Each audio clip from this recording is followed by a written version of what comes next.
Hello and welcome to Around the World in 80 Teas, the first few stops. My name is Sharon Hall and I'm the Chief Executive of the UK Tea and Infusions Association. And today we're going to be talking about Russian Caravan tea with my co-hosts Will Battle and our guests Ian Gibbs and Ramaz Shanturia. Will Battle has 25 years experience in the tea industry and he's also the author of the World Tea Encyclopedia. Ian Gibbs is chair of the International Tea Committee. This was founded in 1933 and has been providing the industry with valuable statistics for over 80 years. And welcome to Ramaz Shanturia, who's the head of Rus Tea Coffee, a non-profit tea trade association that represents all of the largest tea companies in both Russia and the CIS countries.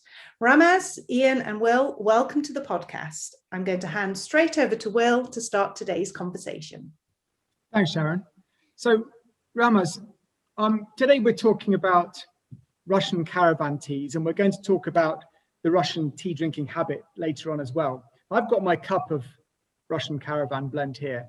I don't even need to taste it to detect a slightly smoky character. Do you think you can give me some of the background? Why does my tea taste like that?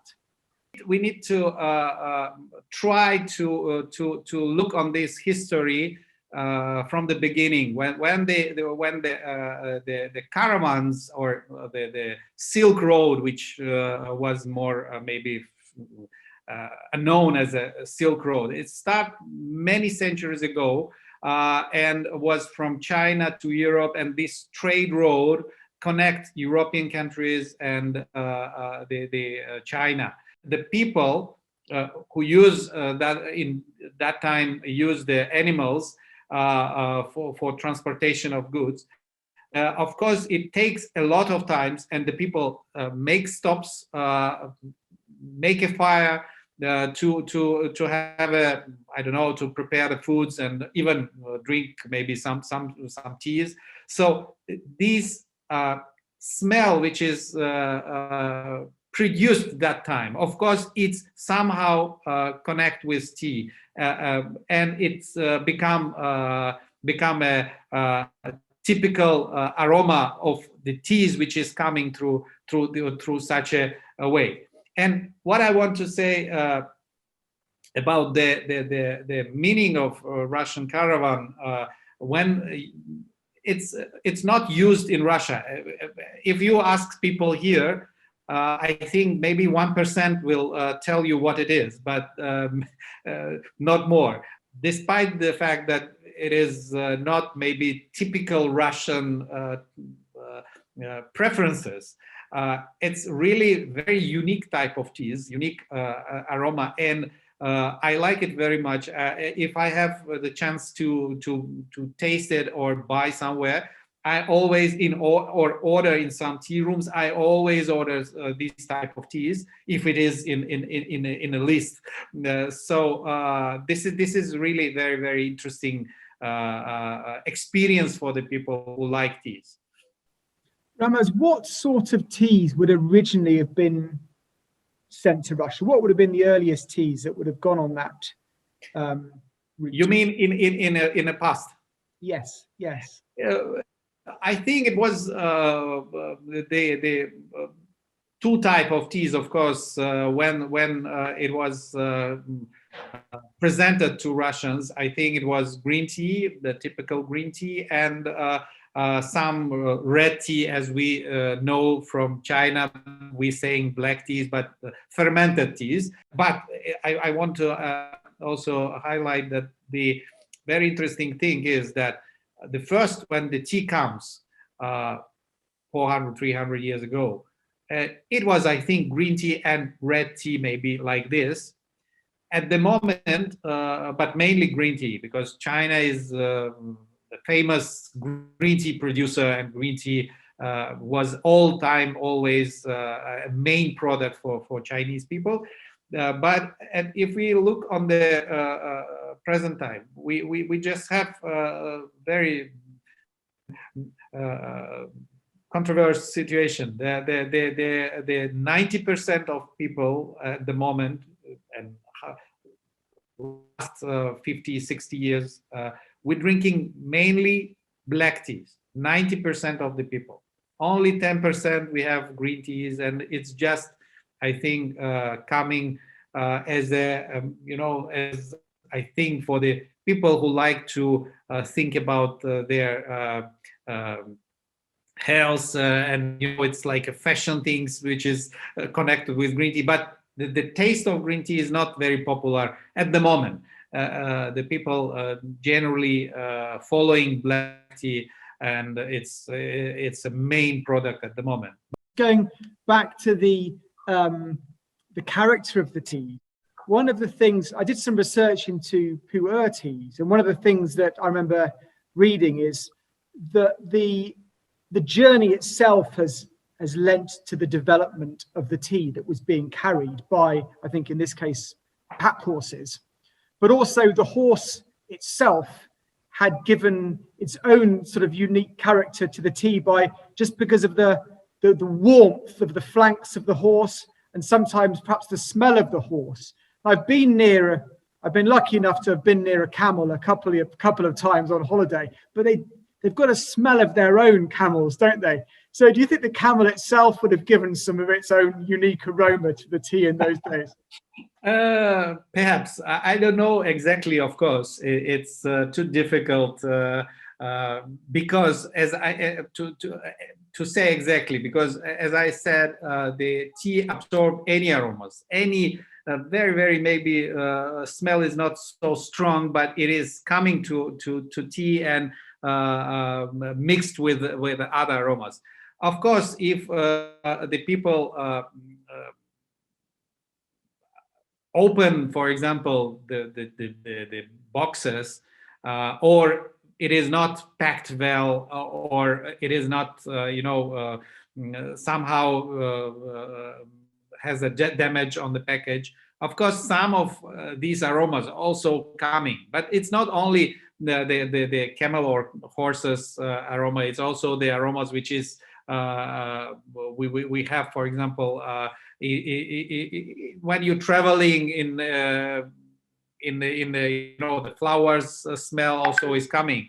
So this is, I think, any teas, if you going together with these teas somewhere, and it is possible to open the box or give teas a chance to absorb some aromas, it will create a new character of the beverage.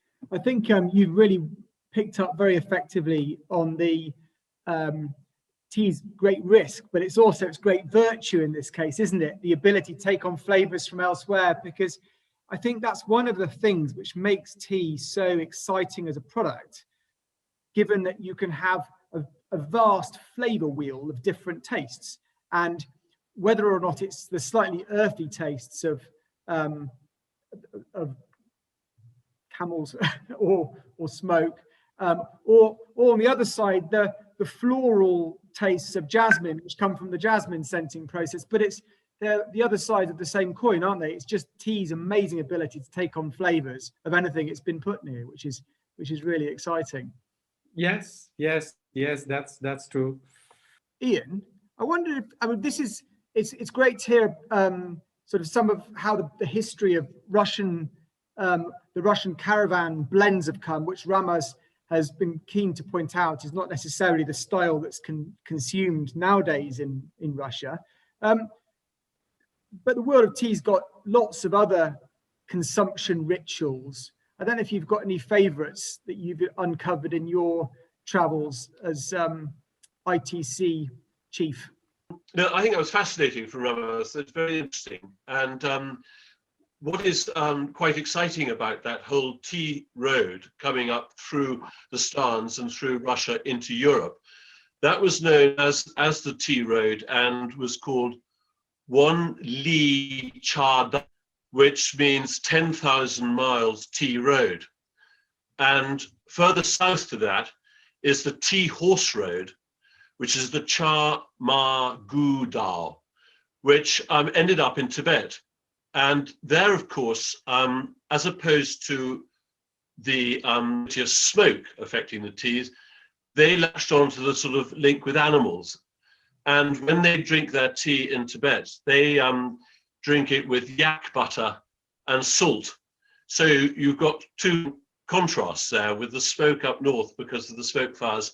And despite the proximity of the animals, the Tibetans seem to prefer that aspect to it. So they've developed their own customs. And apparently, I've never been to Tibet, but apparently if you do get entertained and received by them, welcomed by them, they will make sure that the tea that they give you, which will be this wonderful black tea with yak butter and salt, you're never allowed to finish, keep filling up. So if you don't like it, you're really got a problem.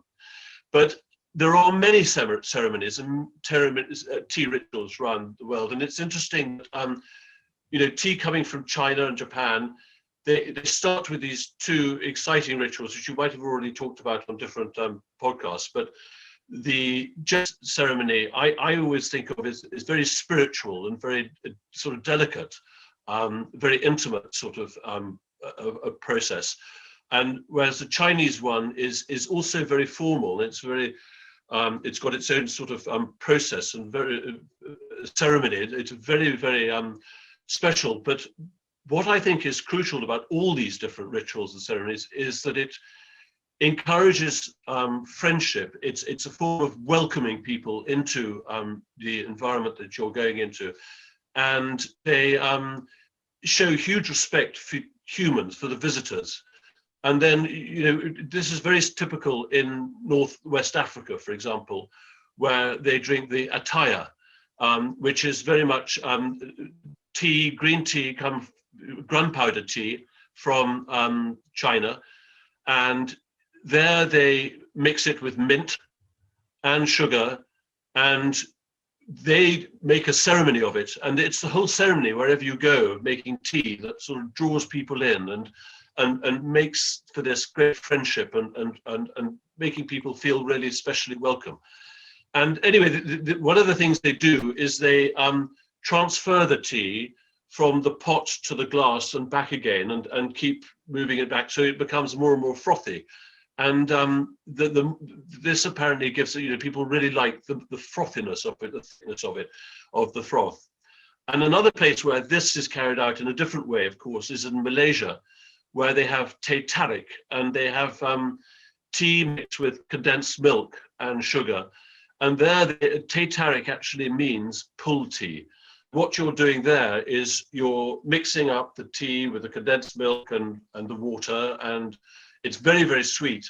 And then they transfer it in a wonderfully theatrical ceremony from pot to cup and cup to cup. And they have this big competition there. And again, they're building up the froth and making it more obviously cooler, because the more transfer it, the cooler it gets. And it's quite interesting that Northwest Africa and Malaysia are two countries where you can see tea consumption expanding quite rapidly. And perhaps it's something to do with these wonderful rituals that they have and these wonderful ceremonies that make it a much more popular and exciting drink to have. You picked up in there really well on the versatility of tea again, I think, because you've got these sort of North and West African sort of desert societies, for want of a better word, where it's really hot and there's dry often. Yet you've also got the Tibetan butter tea tradition, and they're both drinking tea, but they're sort of as different as it comes in climatical terms. But in both settings, tea works fantastically, whether or not it's the attaya mint tea with sugar or the butter tea. It's just this wonderful versatility of Camellia sinensis tea that can make it suited to a whole raft of different drinking habits. It's a drink for every single occasion, and it's got an extraordinary sort of sort of ethos about it. It's just everything that it brings to the occasion. It really, one of the things I like to impressed when I go out talking to in China and so on. It's the whole business of it, how much it brings people together. It encourages dialogue, encourages friendship, and you know, and I like to emphasize that, you know, this is something that we need more and more than anything else. And so tea must be the drink of the future. It's also a very healthy drink, of course. So, you know, it's got everything going for it. It's wonderful. Your point about the way that the preparation of teh tarik or of attire can take place is really interesting to me, because I remember watching the Tom Cruise movie Cocktail in the I don't know when it was, probably late 80s, but the way that sort of opened my eyes that something as simple as preparing a drink can be done in a very theatrical way that can make the enjoyment of the drink that bit more special. And watching these people prepare pulled tea in Malaysia or attaya, the Moroccan mint tea as we often know it in Europe, is equally exciting. And I think it's also great to see that in tea again, we're learning how we can creatively serve and prepare tea. And I think the Tea Masters Cup is a great example of that, which perhaps we'll come on to in a minute. But it's worth remembering that tea preparation doesn't have to be complicated, but when done really well, it can be theatre in itself, can't it? Very much so. And of course, going back to Russia, I mean, the business of the samovar and all that as being central. It used to be, I don't know what role it plays now, but the samovar was very much a sort of central feature in many Russian families, I think. So Ramaz, that's a great cue for you to tell us about the samovar and its place in Russian tea preparation. It is, of course, it's one of the part of Russian traditional way of preparation. In general, there is no as such a tradition at the moment, unfortunately, because samovar gives, historically, of course, it was a very interesting way, which was maybe not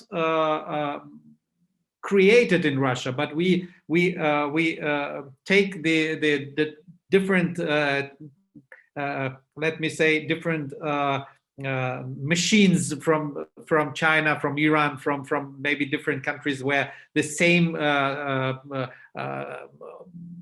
similar way of boiling water was used. So, but we create a very typical Russian, especially Russian machine for brewing water and made the tea for the families, because it is quite big.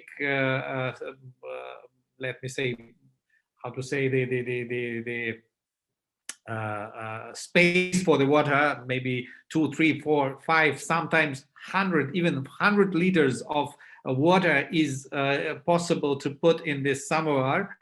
And it was very popular in 1918s, 19, maybe close to 20th century, very, very popular. Every family has this, and it was like a, you know, the samovar was the must-have. You know, you must have this feature if you are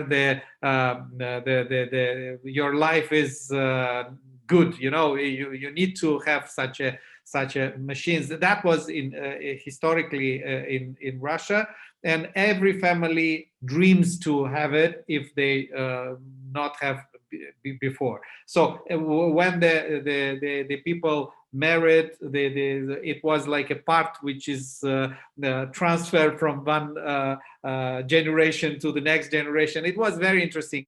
Now we have the samovars, many of samovars, which is electric. You know, you just put in electricity and then you boil water. But it is not giving you a very interesting taste when you're preparing from such a way. When you're preparing country house, for example, you're preparing a real samovar. When you have inside the samovar, you know, there is a space inside this area, especially when you put the wood and then put fire and then it is giving heat and then boil the water. And this smell also, going to teas. When you use, for example, different type of woods, these smells going to join the teas, and it becomes really very, very tasty. It is really interesting for the tea lovers to have such experience. And I like it when I'm going to my country house also. I'm maybe at least once in a month, I will make it to my friends, of course, when we gathering, we have such a possibility and time to enjoy it, such a way of this preparation. Ramos, I think that's a brilliant suggestion, because it's having only tried it once, my only piece of advice to anybody else trying it the first time is to start in the garden. Having done it in the kitchen near the smoke detector of my office a few years ago, definitely do it in the garden the first time, and then enjoy the taste. It's really worth it. It's a great experience. So Ian, International Tea Committee collects statistics about where people are growing tea and where they're exporting it to. Are they growing tea in Russia? They are growing a little tea in Russia, but not very much. But up until the situation changed at the fall of the Soviet Union at the 1990, early 90s, because before that, in 1985, for example, Russia sort of basically imported 96 million kilos of tea, but produced 152 million kilos of tea. And most of that was produced in Georgia, and with a little bit produced up near Sochi. But I think Ramos will be able to tell you exactly what proportion, but I think majority was Georgia. And there is still a little bit produced up near Sochi, but it's very, very small. And in Georgia, the production has gone right down, and they are now concentrating on I mean, I hate to say, sort of trying to produce speciality teas. In Georgia, there is maybe around 30, 40 small farmers who trying to refresh the industry and to make a new type of teas, which they of course they are selling not only inside Georgia but generally outside, because Georgia has not so high the big population and not drinking too much tea inside. But it was a very good institute of tea which is now in Georgia, and the people was there who create a new technologies, and which is used at the moment even in China, in Vietnam, in other tea growing countries also, because it was really let me say very serious investment that time, and of course time is going. It's not stopping. Many things is changed also in scientific researches, and we need to think what to do at the moment in these areas also, and we're trying to also use the knowledge which the Georgians scientists has at the moment. Some of them are still in Georgia, and maybe we also try to use that the interesting things which they create in the past, but it's not used at the moment in real productions and the real industry. But maybe we will also take some of these interesting investigations and researches and incorporate in the new way in the industry. So it is very interesting things which is also need to be fixed, that Soviet scientists in tea was very, very let me say great people. It's interesting what you say, Ramaz, because one of the things I think we have started over here in the UK is planting some more tea in the British Isles. And I think some of the clones developed in, some of the cultivars developed in Georgia have been probably the most suitable for planting over here. We're being a little hardier and more tolerant of this sort of climate. So it's interesting how that investment and that hard work in the Caucasus has sort of been translated into our nascent industry in the UK. So Ramaz, just to take a slightly different tack for a moment, I notice your beautiful t-shirt and which says Tea Masters Cup. We've certainly got a winner of one of the legs of the Tea Masters Cup in one of our other podcasts. I wonder, could you just tell us what Tea Masters Cup is? Tea Masters Cup at the moment is, I think, most known competition because it's around 27 at the moment. We are despite all the pandemic, we have the negotiations with some countries, which is coming a member of this movement. So 27 countries are the member of this movement at the moment. We established these rules, we established this system, unified system, which is possible. And we have, as you know, Tea Masters Cup is just umbrella name of 4 different competitions inside, independent competitions. It's tea preparation competitions, it's tea pairing competitions, tea mixology competition, and tea testing competitions.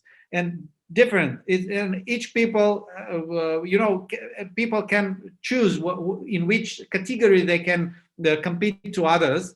And this giving us chance to collect different specialists, because tea testers, they are going to tea testing competitions and they are working in the different tea companies who using the tea testers. So the tea preparation for tea rooms, tea mixology for tea for bars where the people using as one of the element the tea as a part of the cocktails, and tea pairing is for the places where tea is coming with some foods, and it's very interesting combination between tea taste and aroma and some foods, which is good to have it together. So different people gathering together, then we collect these people and grow the community of such a people, and then this community become a channel of direct channel of communication with the consumer. Fantastic achievement to bring together 27 countries and join, create so many ambassadors for tea, which is absolutely wonderful. And a small advert for people who love tea in the UK. We will be finally, after the pandemic is lifted, launching the UK leg of the Tea Masters Cup competition, and you can go to tea.co.uk to find out more about that. So we'll hopefully have some representatives at this world competition in 2022, which is really exciting. I'm afraid to say we've completely run out of time. I'm sure we could talk all afternoon about tea, but I think we need to draw to close today's discussion. I don't know if Will or Ian, you have any final words that you want to say before we close the recording? Just to thank Ramaz and Ian for their wholehearted participation. It's lovely to get the enthusiasm and see tea in a global perspective. I look forward to the Tea Masters Cup next year, and I look forward to meeting up with you all again. And thank you very much for this wonderful opportunity. I think it's very exciting, and I look forward to hearing all your different podcasts. Well, Will, Ian and Ramaz, thank you so much for joining us on this podcast, which is part of the Around the World in 80 Teas series. Thank you for listening.